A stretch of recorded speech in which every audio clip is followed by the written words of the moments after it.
This is your girl, Jenna Reed Poetry, host of The Dirty Pleasure Show with The Dirty Pleasure Show. Now we are live. You can go to the store. Be sure to unlock the 10% discount when you subscribe to the newsletter. We've got a catalog full of goodies for you. We've got 2 bundles that you want to check out, the Hot Auntie Starter Kit as well as the Dirty Bag Swag. We've got a little bit of something for everybody on this website. You can also find our social media links and how to connect with us, as well as if you want to be a guest on the show. Make sure you subscribe to the YouTube channel because season 3, if you're seeing this and hearing this, season 3 is right now. So be sure to go to The Dirty Pleasure Show and check out some information about myself, Jenna Reed Poetry. But you can also get a little bit more detail there and understand a little bit more about maybe stuff I had said. But you can definitely see us on the YouTube channel. You can also see us little snippets here and there on the website, and then you can click on the Hear Us tab. We're on all platforms, Amazon, Audible, Apple, and Spotify, just to name a few. Be sure to go to thedirtypleasureshow.com. Now enjoy the show. Let's get dirty. Wait, there we go. What is good, everybody? I'm J. Marie Poetry, host of the Dirty Pleasure Show. I've got my host with me again, Brandy. Go ahead and introduce yourself, ma'am, so all the fans and viewers will know you. Well, I'm Brandy. I'm Brandy. I'm the host of the show and the owner of the Pleasure College.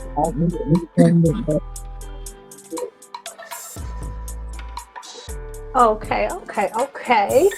And we have with us on screen one of our guests. You got a little bit of a lag? You good? Okay. I've got with me on the set, on our panel, Mel. I couldn't see your name. I don't know why it blocked it out, but you're perfectly in the frame of the like, follow, subscribe thing. So we've got with us Mel, and she's going to give us her take on the show topic today. But what we wanted to talk about today is called X's and Whys. And what we're talking about with X's and Whys is talking about the positive spin on what our exes or our ex-boyfriends and ex-mates and stuff like that has given us going into our future relationships, and what we've learned from that relationship that gave us clarity of ourselves, gave us clarity of what boundaries we needed to have set, what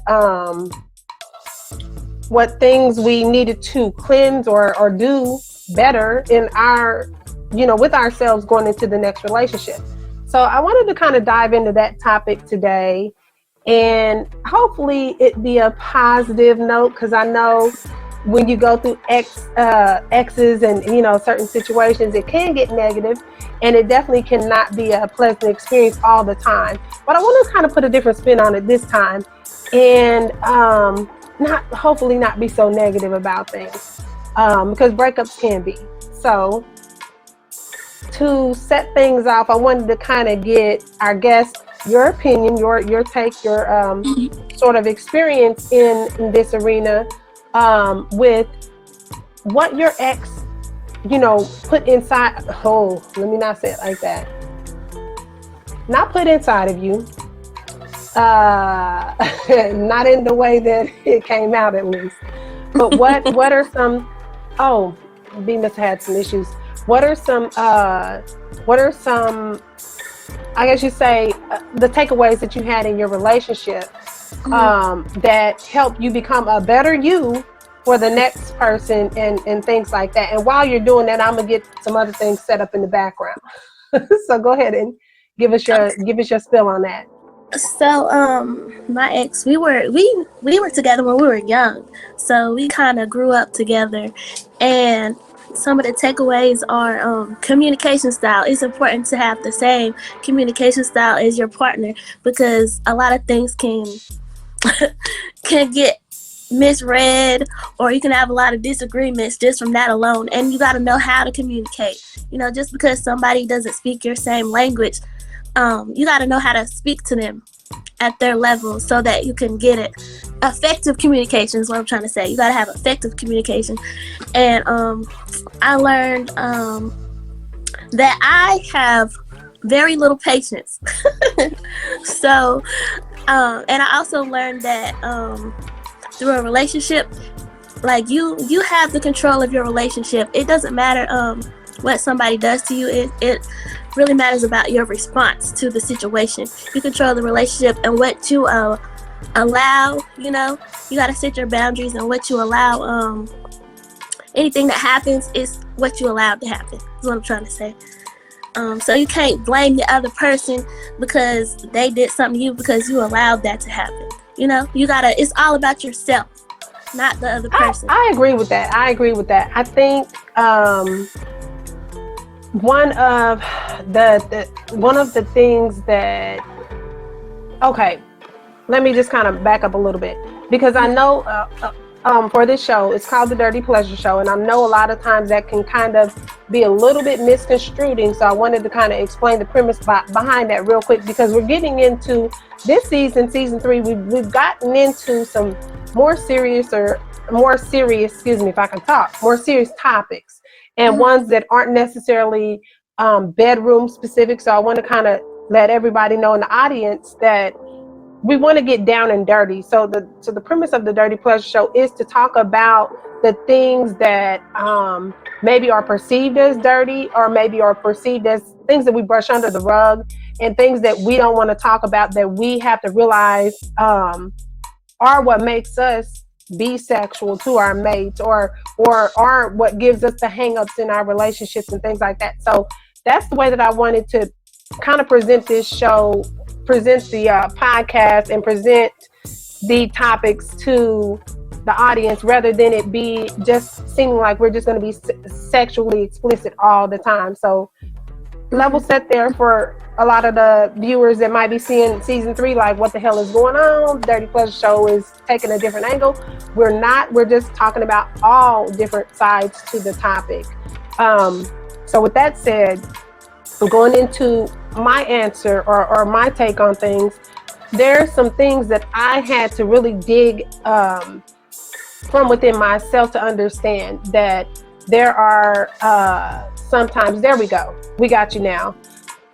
What I was doing was I was kind of level setting with everybody about the show, because I wanted to say, Brandy, you know, we were talking about this behind the scenes, but remember how we were talking about how we wanted our audience to understand the Dirty Pleasure Show, and it not just be always sexually explicit conversations that we're having, but we're talking about the different components of what makes sex great and things like that too. But it also has to do with what we brought from other situations and things like that. So this show is talking about what our exes have given us as takeaways from our last relationships, and what we're bringing back into the new version of ourselves. So when I think about what my exes have taught me,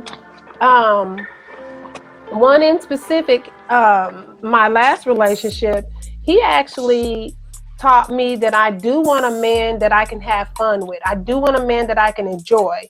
I do want a man that's funny. I do want a man that has a sense of humor, but I also saw some things that were not there, that I saw as something I did need. Like, I do need a man that wants to not just point out the problem, but come to a solution. So not just be a complainer of everything, but have a solution for it. Because if we're just talking about the same types of things and you're not trying to do anything about it, or you're not trying to actively change whatever that is that you have a problem with, then we're just talking. We're not really trying to fix the problem. So those are some things that I learned, but of what I learned for myself, I learned that I was not really voicing what I wanted out of the relationship, not being honest about that, and taking what's the way to put it? Taking on the personality, or taking on whatever he wanted to do, whatever he liked, and that was what I liked, where that wasn't necessarily the case. And I kind of allowed, you know, and Brandy, maybe you can speak to that. Hopefully nobody tries to jump you in your car, because that's my 5'6", 12-year-old child. Yo, I'm only 5'2". Got you. I'm she definitely only 5'2", yes. but let's talk about, do you think that in your previous relationships you would take on what your boyfriend wanted to do, like his hobbies and things like that, only to kind of like make the relationship be even rather than what you wanted to do? So I'm gonna be like really, I don't want to say transparent. My last known real relationship, honestly, was ended in 2012. Anything after that was just me trying to just cling on to something. Wasn't this to say I have somebody, but just, yeah. So what? Tell me the question again, because I almost went off on a whole nother rant. Tell me the question one more time. And not like a bad rant, but I started like going somewhere else. But what was the question? No, I got you. So okay, no, I got you. Do you think I just kind of went along? Yes, I did. I did, because I didn't, as a child growing up, I'll say not a family that was controlling, but a family that was more would embed you with what they want you to do. So growing up, to make people, because certain family members always didn't really, support me unless I did what they wanted to. Did what they want to do. So when I start getting into relationships, just so there's no off top any issue, I will go along with it. But it turns out some of the things I did like, but I really, just to keep it easier, I just ran with the flow. You like it, I like it too. Okay, so how can we as women, and now I know this also happens to guys, but we have a panel of women today, so I want to discuss specifically on the topic of women. Like, what do you think are some things that we can do to still keep our individuality in the relationship, but allow ourselves to maybe compromise, so that, okay, so for instance, we don't necessarily like everything they like, and that's okay. It's not like what your boyfriend or husband or whatever likes, but how can we as women maintain our individuality without taking on so much of the guy's things that he likes to do, that now we take on, because like you said, Brandy, that helps to kind of not keep any issues. So what are some things? I think honestly, I want to say, because dealing with men since that last relationship, I would say communicate, and talk about it. So that way, if you start realizing that person is not on your same page, or they're not somebody willing to compromise, you can cut it short. And you don't have to put yourself in that predicament where now you're just going with the flow just so you can keep them around. Because there's some people really have that entitlement, like everything I like is right, so you might as well just like this. Like, I had a guy I dealt with, he didn't like me going to church because he didn't want to go to church. So I suppressed anything I said about the church, religion, or anything, because I would always get debated and intimidated to be like, just be quiet about it. Now, had I just had just realized I had the power to speak up, like, no, that's some crazy shit, we gotta cut this short, I didn't.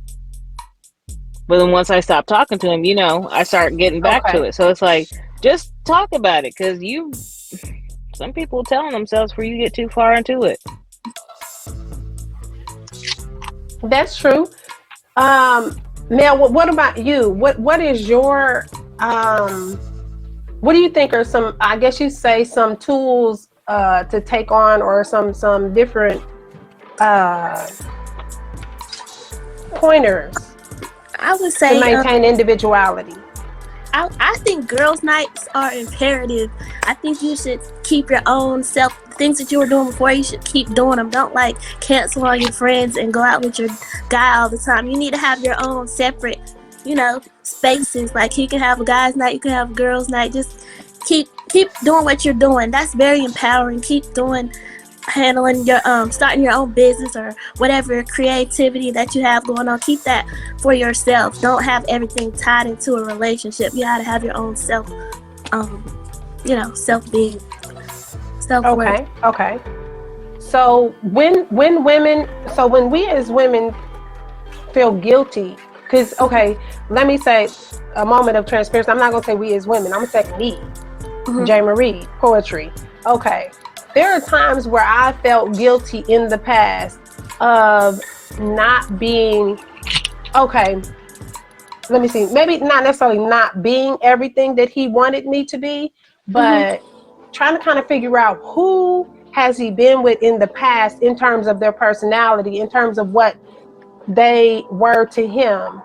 I think I at one point I got asphyxiated with that, and I saw Derek Jackson's ex-wife getting asphyxiated with the women that he cheated on her with. Now I've never gone that route, but thinking about that in the sense of the exes of the person that I'm with now, like what made them not be successful, not in terms of why I want to know your business, but what did you see in them, or what happened in exactly? Is that, I know, well, first of all, I know that's not healthy. But for me, my thing was, I know I'm different than them if you're with me. And it became this whole thing where I had to actually get therapy for it, because it was this whole what would you call it? Not unhealthy attachment styles. I cannot remember the term for it, but the therapist told me, it's some sort of codependency, relationship codependency. So I said, well, how is that a relationship codependency? And she explained it to me, and she said that you're basing your happiness off of what way he responds or doesn't respond to what you put on the table, or whatever the case may be. So I had to kind of look at that, because this was before me getting into a relationship at this particular point when I was dealing with the therapist. So when I came into the relationship, and one of the things that I didn't recognize was the yellow flags, not just the red flags, because I knew the red flags, but I didn't understand what the yellow flags were. And when we talk about what our exes taught us, we do have to talk about the negative in terms of what we don't want going into the next relationship, but what we do want. And can that person be a good person, but just not be good for you? That's a big thing that I think it took me a minute to kind of understand and accept, because it was like, well, they still weren't right for me, but they were good people. He was a good person, and he was still somebody who taught me things, but also taught me things that mirror comes up, right? And you start to see things in that person that you don't like, but you kind of what is the word? You kind of relate to it, and you're like, ooh, but I have done, or I would do, or I would respond that same kind of way. So the takeaways that we talking about here, sometimes the takeaways are, you got some shit you need to straighten up. And when you sit back after you done dealing with that person, or you really sit back like, hell no. And you gotta look at yourself like, you tolerate that shit too long, but you really sit back and look at people like, like you just hate them now, like, and it just come out of nowhere. All of a sudden, you just hate them. Well, and one of the biggest things was, I knew. Now, we ain't saying no dates on this damn recording, so you don't know whenever whatever happened. But whenever this drops, everybody will know officially out of my mouth, the horse's mouth, as you say, that I'm no longer in a relationship. But What I want to say is women leave the relationship mentally before they ever leave it physically. And for me, I left the relationship months before he broke up with me. And let me tell you something about when the guy breaks up with you and you're never the one that gets broke up with. That shit hit. It hit hard. And not because, now let me say this, not because I've never been broken up with, but because this was somebody I was really, really into. This was somebody I didn't see nobody else but this nigga. So for him to be like, I'm like, no. In my vision, it was me breaking up with you, nigga, not the other way around. You get mad they like, beat you in the punch, yep. And several times, literally several times I'd broken up with this guy in my mind months before. And I'm telling you, like, the dream kept coming back. It kept on coming back, And I'm like, you should have left a long time ago, girl. You mad because he finally said it, but this was something you was feeling. You didn't want to accept the reality. No, because I'm also taught to fight, right? I'm also taught to fight. And I am a fighter. I'm not somebody who quits easy. I'm not somebody who gives up on stuff. I will stick to my goals and dreams, which thankfully that is a big good thing. It's a big deal, and it's a great kind of entrepreneurship or whatever you want to say to have. Like, you know, the whole mindset of never giving up. But it is to a fault when it's a relationship, and I guess that's something that I'm still learning is when is enough enough? When is enough enough? And then, like, when do you say, this is it? All right, I'm good. You know, without getting to that point where you're the one on the other end of the table, like, no, wait. No, what do you mean this doesn't work? What do you mean we can't? And when that happens, you can't process and just leave it alone. You're trying to get back with them now because they, hold on. You're not supposed to leave me. I'm supposed to leave you because I seen the bullshit you was on. But I stayed, and now you have the nerve to be done with me after all the shit you've been on? Yeah, whew. Do you think, okay, now I know some exes you can be friends with and things like that, but so I was asked, well, can we just be friends? I said, fuck no. Resoundingly, fuck no. No, I can't be your friend. But it's not because I want to be your enemy. It's because I had a lot of feelings invested in your motherfucking ass. So for you to say, can I be your friend? It's like, bro, what? No. I'm never going to see you as just my friend. You know, and I think, I don't know what guy, I really wish I would have reached out to some guys and kind of get them on the show. Maybe that'll be a part 2, or maybe we'll just kind of ask this of the guys later on down the road. But why is it you want to be friends? Is it because you think I'm going to blow up your house and slash your tires, and you're trying to say, let's be friends so we're not enemies? They want to be friends because they got to cut you off. They got to control it. And that's where men and women need to realize when they're kind of dealing, and I'm not throwing this word around because since I stopped dealing with certain people, I've actually studied this word, narcissist, because they were able to break up with you. So that means, can we still be friends? That way that leaves that door open. So whatever the new supply they left you for, not saying that's the case, but you know what I mean? Whatever they thought was going to work better than you, when that doesn't work, because they seeing off top who they are, they're going to come back. Because they're going to come back to that one person that deals with their foolishness the most, without question. That's the one they want to keep as a friend. Okay,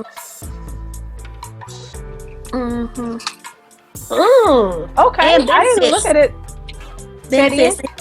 benefits, they know you're still emotionally invested, so they know if they call you in the middle of the night like, hey, I mean, you know, they gonna hit you up first. And if they see you trying to move on and flirt and other stuff, they, you know, leave little. That's why people don't put their business on Facebook anymore. Because the people who are trying to control, because what they'll do is, you know what I mean, they'll start planting doubt in whoever dating you next. They want to keep you stuck in their energy so they can have you whenever they want you. You know, got friends.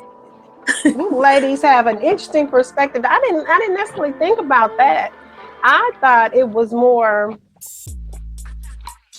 I'm trying to play it safe, where I don't want us to be enemies because you might be the type to bust the windows out my car, slash my tires and all that kind of stuff. So if we end on a note where we're not friends, you know, now I have to think about that. Now I have to wonder, are you that chick? That's the way that I was thinking about it. Not that there is some sort of hold, you know, I mean, I'm on the bench kind of thing. That's just, and another, like, they don't want to be held accountable. So that, let me back out of this. Like, if you bring up something, I don't want to deal with that. Let me back up. We just gonna be friends. When you're asking for the simple things. So do you think that you're... Okay. So do you think that your ex made you... I do have some questions, by the way. I found them. I forgot I wrote them down. So that's why I'm looking down. Can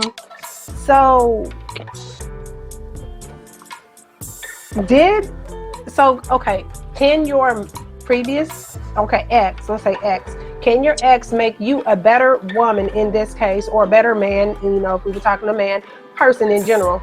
Can your ex make you a better person for the next? And if so, how does that work? And we'll start with Mel. He can make me better because I'm not gonna allow the same things that happen in that relationship. I'm gonna address it right away. I'm not gonna beat around the bush. I'm gonna be straightforward. I'm gonna let you know what the issue is, and I'm not gonna give you a long time to correct it. I'm gonna hold myself accountable too by holding you to it.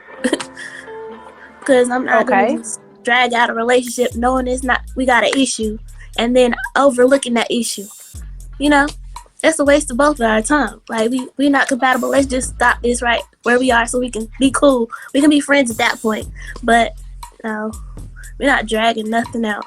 We need to address everything right here, right now. When it happens. No, I think that's a great point. Because I think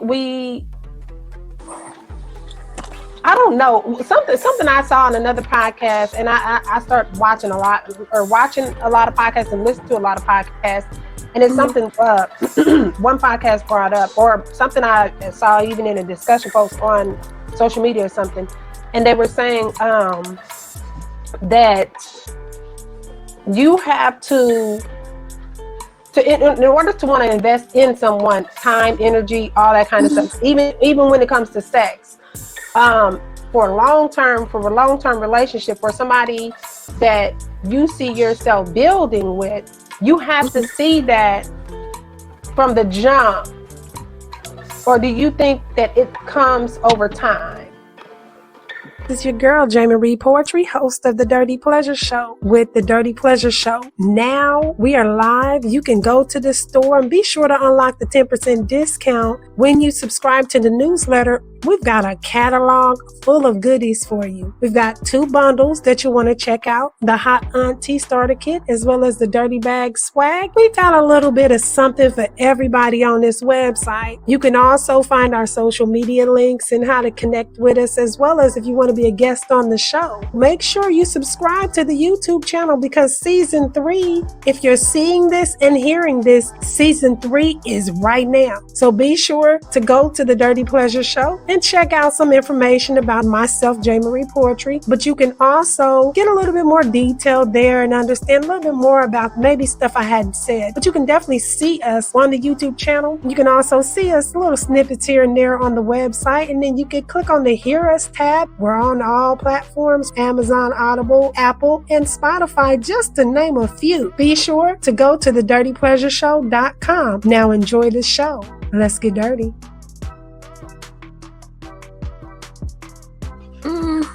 I think it can come over time because, like I said, you might see an issue that could hurdle you from getting to the next step, or your person wants to go somewhere, wants to start a business, or they want to, or you see where you want your relationship to go, and you see something that's blocking that. You want to hold your person accountable, and you want them to hold you accountable so that y'all can both grow together.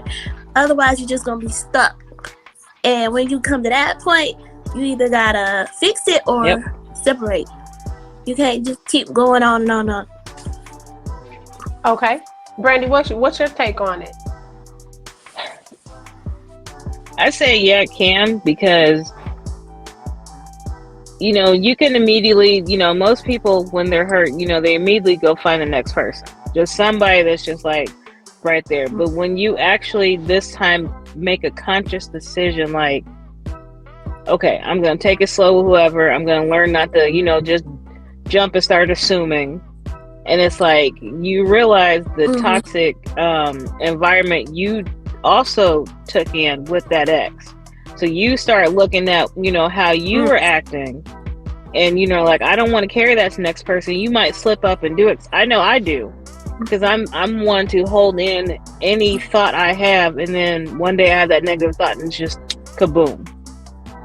But before, you would just, I would just fall out, and then we'd fall out, and then we just get back to talking like nothing happened. This time it's like, I want to make a point. One, you got to learn to control your temper and communicate. I didn't know how to communicate. Two, I have to learn to come back and apologize and accept whether you have to accept, they might not accept it or not. But you come with that apology because, one, you start thinking like, I hurt them like they hurt me. And that's when I learned hurt people hurt people. So you want to make that conscious decision. You don't ever want to put somebody through what the previous person put you through. So you're going to figure out how you moved to allow that to happen. So you'll take it to your next relationship. Sorry, I know I went on a tangent. This was a good episode. I wanted to be here for this. No, you're good. You're good. No, you're good. So the work part, when we talk about your next relationship, or the next person that you move on to after a breakup, when you move on to that new relationship, how do you so I'll speak for myself. For instance, I want somebody who's ready to work, willing to work, and able to work. And I'm not talking about a job, but I'm talking about the relationship, the components of a relationship that prove to me that you're not just going to run, from a problem, that we're going to actually communicate, sit down, work through it, and try to understand each other's points of view. But like, how, I guess my thing that I took from the past relationship is he wasn't ready to work. And listening to or hearing some of the things that he was saying in the relationship told me a long time ago that he wasn't ready to work. And I just was like, oh, but we're having fun. He makes me happy. I'm always laughing, all these different things. None of that shit matters if this person's not ready to work. And that's something that I took away from that past relationship, was like, no, he's got to be ready to work. You got to be ready to work. But if you're ready to work and they're not, it's not going to work. And that's just point blank, period. But when we talk about working, we work on ourselves and things like that, and we come into the relationship, and now we're a different person than we were from our past relationship. But how do you know that man is ready to work? Let me ask that question. what says to you, oh, okay, he's ready to work? Like if you said this was my, we want to say, I don't want to say fantasy man, but you know, this is what tells you he's ready to work. His actions. All them words don't mean nothing. Show me. Yep. Okay, Show what in his actions, Show what me. in his actions would tell you he's ready to work though? Consistency, communication. What are your listening skills like? What's your what do you conflict? How do you handle conflict? What's your love language?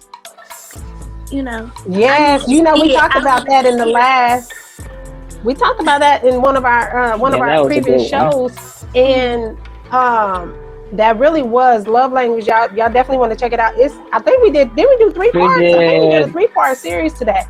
So y'all definitely check that out.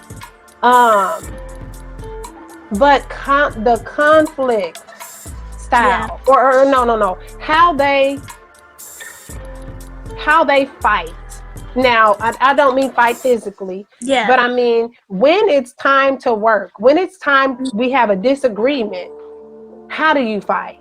Because if you change the subject all the time, if you constantly deflect, if you don't talk about it at all, how do how does that person do in that arena?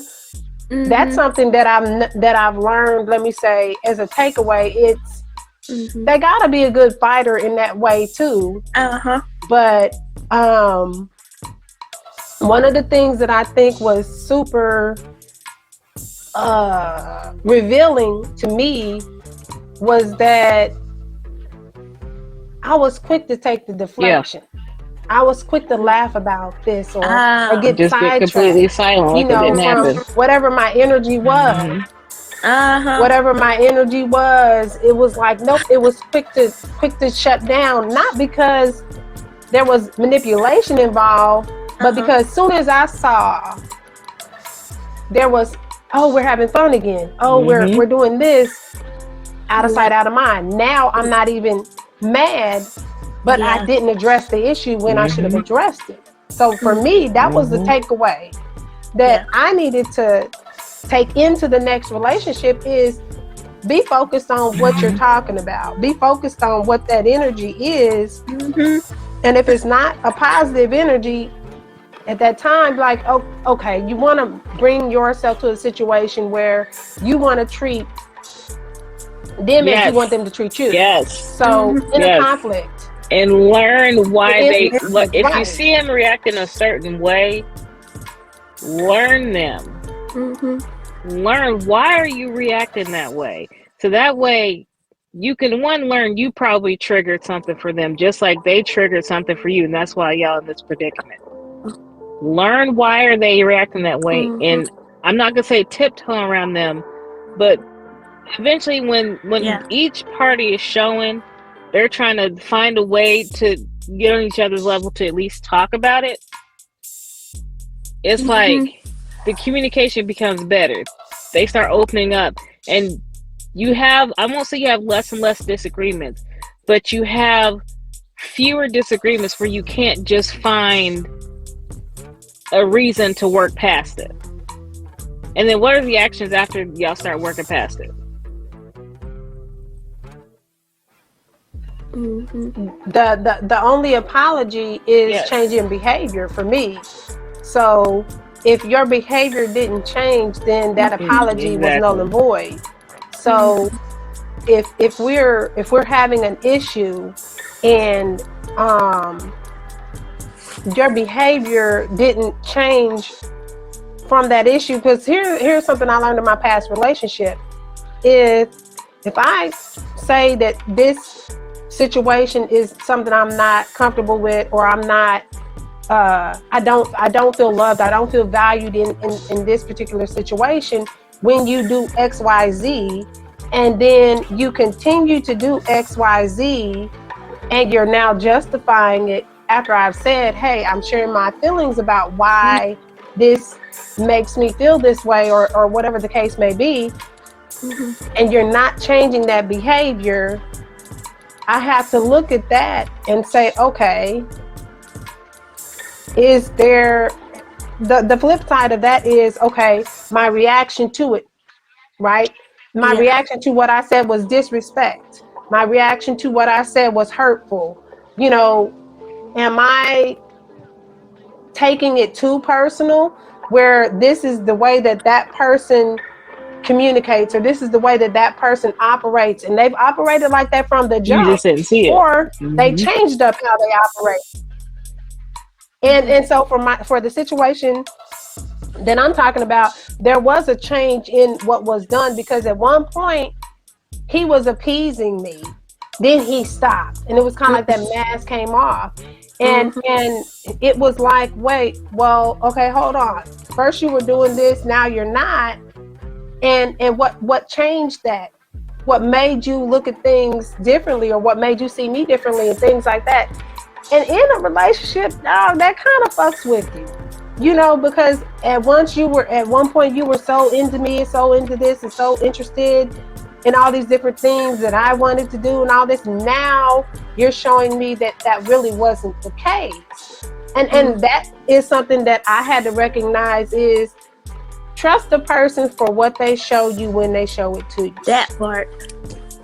Don't make it be something it's not. Don't make it be something literally don't make it be something it's not, because it is what it is and not what it's supposed to be. So for you have to understand it, or for me, I had to understand it is what it is, not what it's supposed to be, which is what I'm trying to love the situation, love the person for, is what it's supposed to be versus what it is. And that reality is a big deal. That a lot of times we see this person, we don't see the red flags, so we're like, ooh, okay, this person is perfect for me. But you don't pay attention. Now you start saying that they're perfect for you. Now you've kind of clouded out any other flags that might be at play, and you don't see those until now you're sitting and it's too late, because the relationship is over, you know. And I probably should have had it ended a long time ago. But you know, that's the whole thing. That, do you think we as women look for the good in a man versus looking for what it really is? Yes. We fall in love with the possibilities of what it could be, instead of the actuality of what it really is. Yep. And sometimes they tell us off jump. We do. They are. Yeah, we try to nourish that potential, but sometimes that it don't stick. We need to just leave it alone and go on and get what we really want, instead of trying to ignore those red flags, those yellow flags, and all the situations. Like you said, just, oh, we're having a good time, so I'm gonna just talk. I ain't even gonna worry about it. No, we need to address that. Don't see it for what it is. It's not going to be a future until this gets addressed today. And a lot of times they will start changing for that too.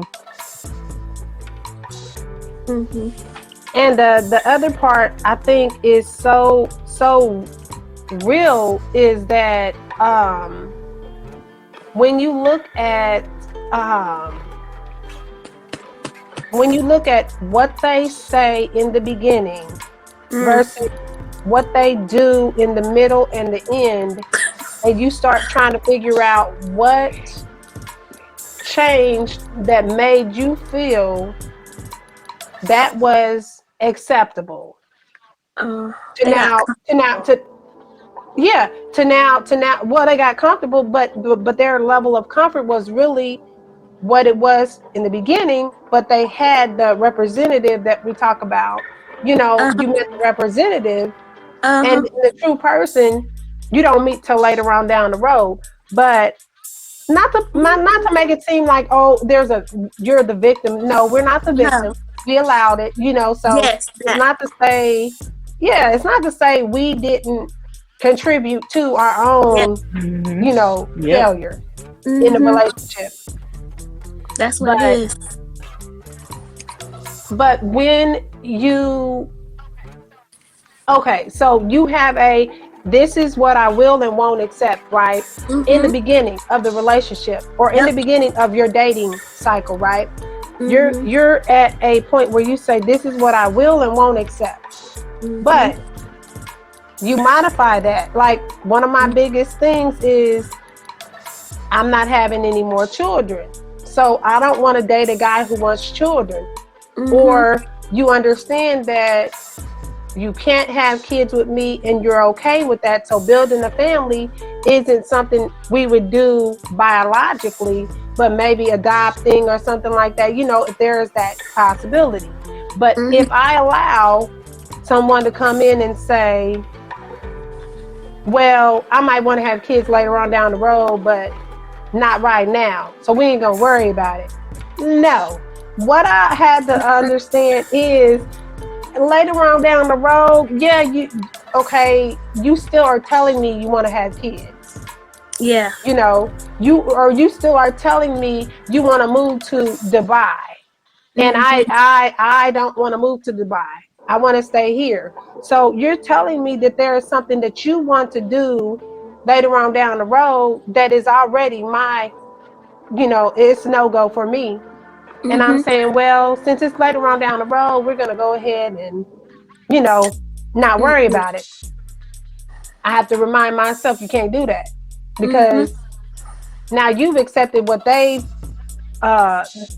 already said they don't, or what they've already said rather, that they want to do, that you can't provide. I know I don't want to move to Dubai. So why am I even entertaining a guy who wants to move to a whole nother country?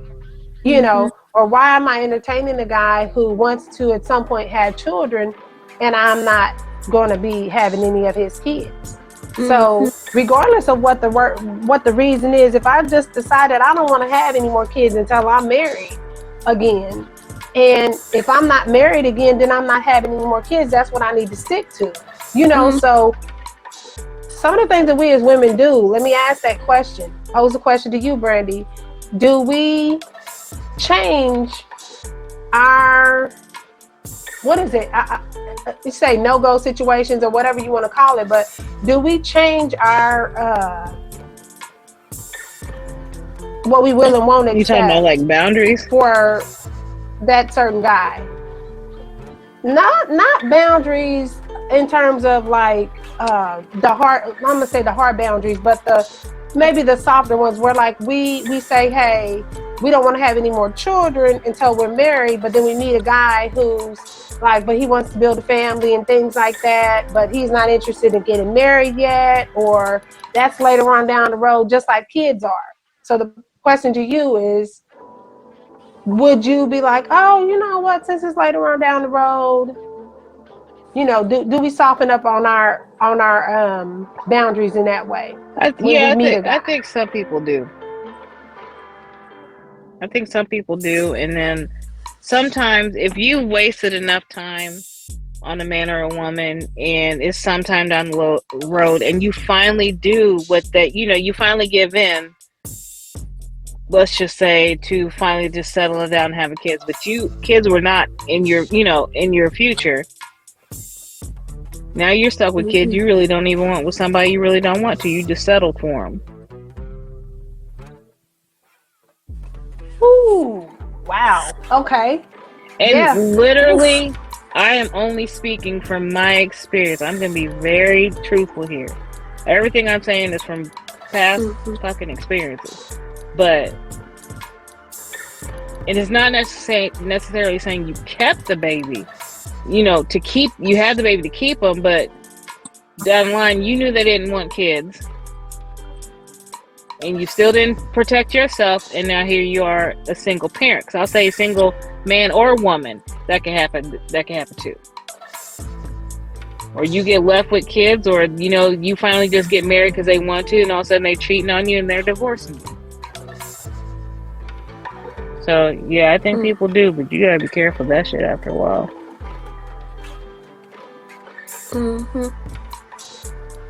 So with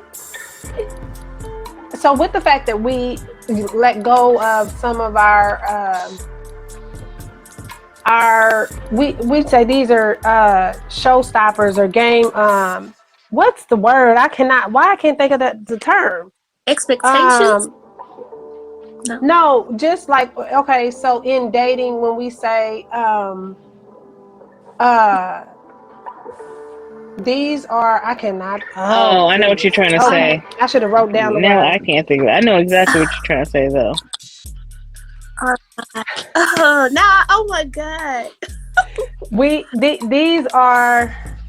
I'm gonna say no goes. Okay, I'm ex-military. I cannot think of the word that I'm trying to think of. Yeah. But these are no goes. So these are no goes that we say we won't accept, or non-negotiables. Non-negotiables, or it was something even less than that though, which is really pissing me off, because I'm like, what? But non-negotiables, we'll say non-negotiables. So some non-negotiables that I have that I won't let up on is domestic violence, any kind of thing, like, you know, in your past that has put you in a situation where you are now on a registered sex offender kind of list, that kind of thing. You know, certain things like that are non-negotiables to me. But when we're talking about a situation where we said, okay, so one of the things is, for me, let me ask this. For all women, we generally like a man who can take charge, understands how to operate and run things, run the show and stuff like that. So do you say you're attracted to a alpha male type, or is that even a category that you have kind of like in your book when it comes to dating? Yeah, that's a necessity. Like, I'm very tech charged, so if I don't have an alpha male, I'm gonna like run him. I need somebody to be like, sit down, let me do it. Yeah. I can't have no, you know. So is it the height? Okay, do we say that's hyper independence, or is that more like, no, it's you think it's hyper independence, Mel? I'm very independent. Like, if I want something done, I'm gonna do it myself. I need somebody that's gonna be able to tell me, no, I got it, let me help you. Not somebody that's gonna sit back or else I'm gonna be running him like, yo, I need you to do this, you know. I don't want that. I want somebody. I need a partner. I don't need a dependent. You feel me? right. I'm over here fighting with something that got in my damn eyeball, and I'm over here I'm fighting for my life right now. Okay. So, and I still got something in my eyeball, but anyway, we're gonna push through. So, for me, I'm an alpha male type. I like alpha male types in terms of guys who know what they want, they know the direction they want to go. But I'm finding that there's a balance that I also require.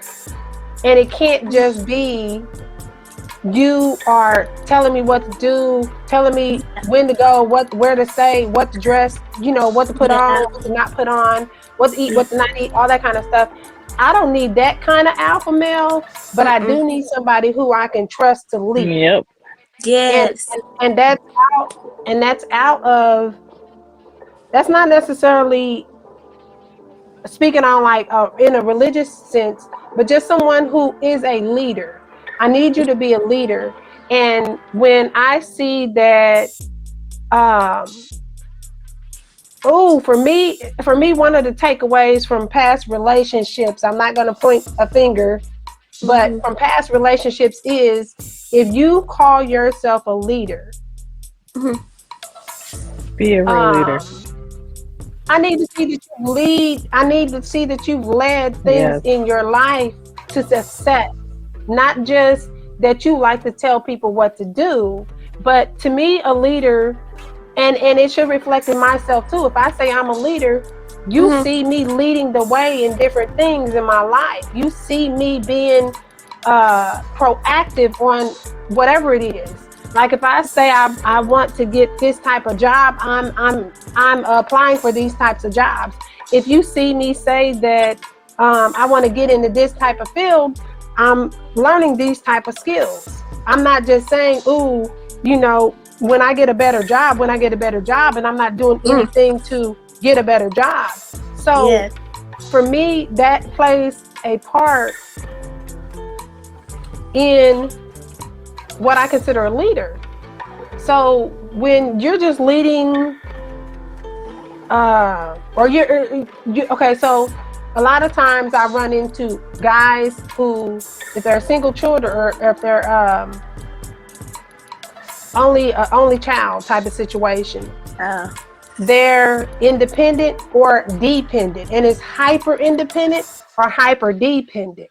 I've never seen it be a happy medium, right? So when you run into a type that is hyper independent, Jesus. and those be the ones you really want to. The hyper fucking independent ones. God help us when you find one. Hyper independent right now. Okay, my question is: are alpha males considered hyper independent? Men? I don't think so.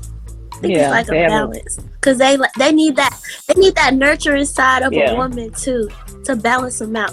They like in the workforce, out in the world, they come out as like this masculine man, but really nah. Okay,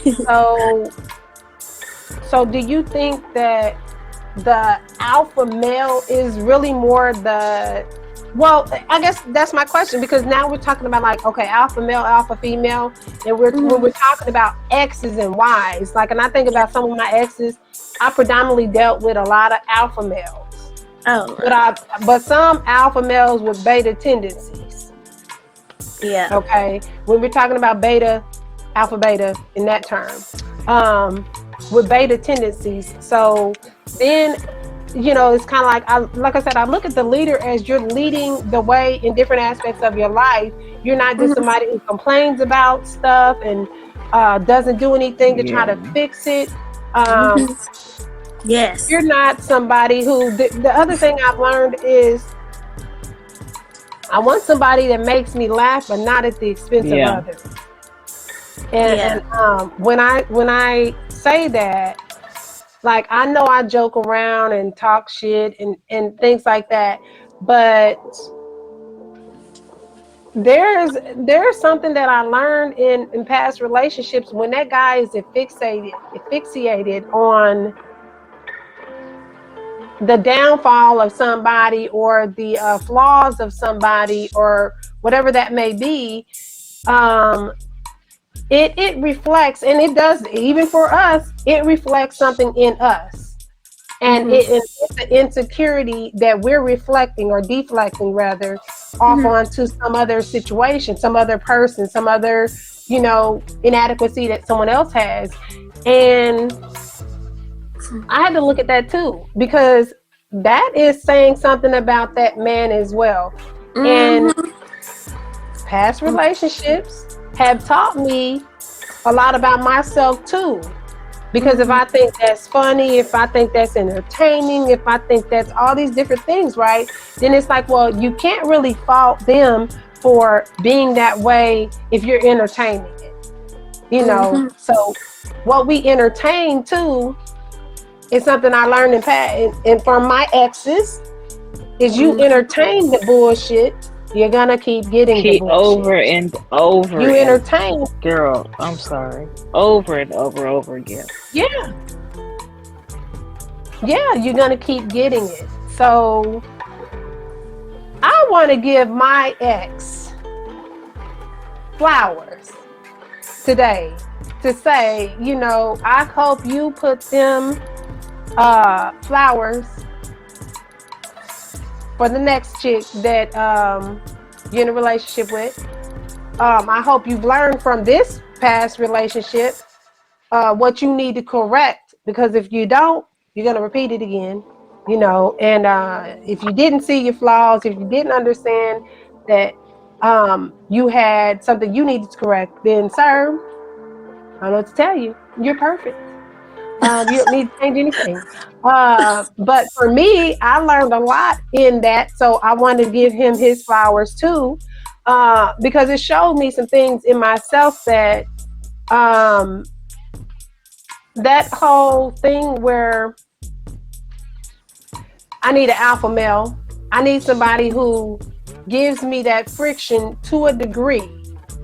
Because if you allow me to be alpha female to you and you kind of just go with whatever it is I want to have done, it doesn't help the relationship be equal.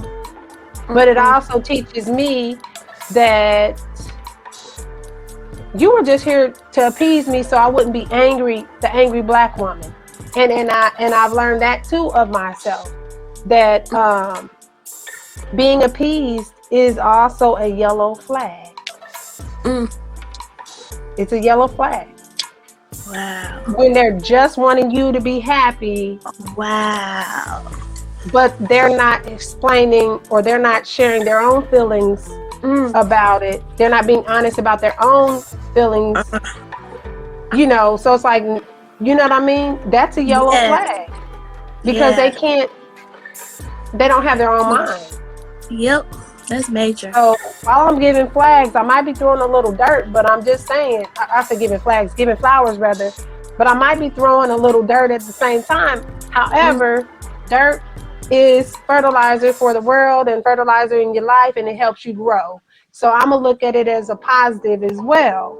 But what would you say you would give your flowers, Mel, to your ex? What flowers would you give him? Let me ask that.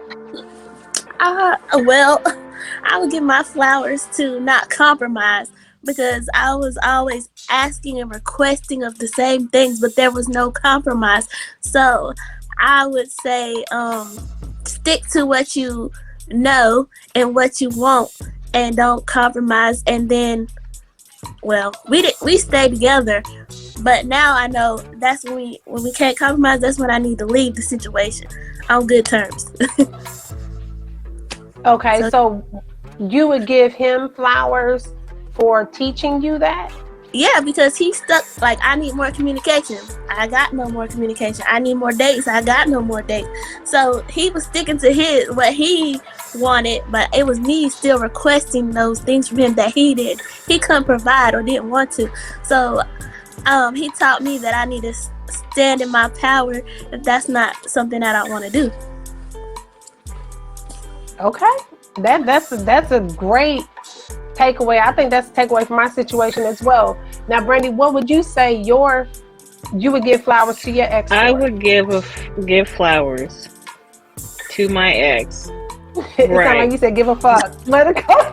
Excuse me, I glitched for a second. No, I say I would give my flowers because I swear to God, this last time taught me everything I didn't want. Everything. What I didn't want, what I didn't want to tolerate, learning to understand that you can walk away anytime. It's okay to speak up for yourself. I mean, it's okay to just, it's okay to only okay to have sex when you want to. You don't have to do it because he wants to. Like, it's a mutual thing, that it's okay to not jump and start assuming stuff. I mean, oh my God, I could go for days. Just, learning about, when people say certain things in a joking manner, but it's hurtful. Just a lot of emotional things, promises not kept. Boy, I could be here all night. But it definitely taught me what I don't want. And I would say what I'm dealing with now, it's a lot of hard work, but it taught me a lot about myself, what I need to work on. So that relationship taught me what I need to work on for any future relationships. Like that, oh my God, I would be here all night. We would have like a part 4 if I went. But no, seriously though, it really did just teach me like everything I want, and it's okay to set boundaries. That was a big one. boundaries. To watch meltdowns because you sit, and I'm not saying this in a laughing manner, but to watch reactions because you start putting up walls, it starts showing you, it starts reminding you what you were ignoring that whole time.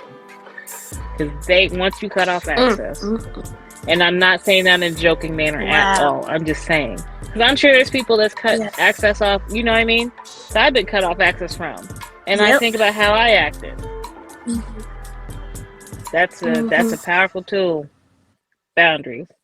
That's what I was taught.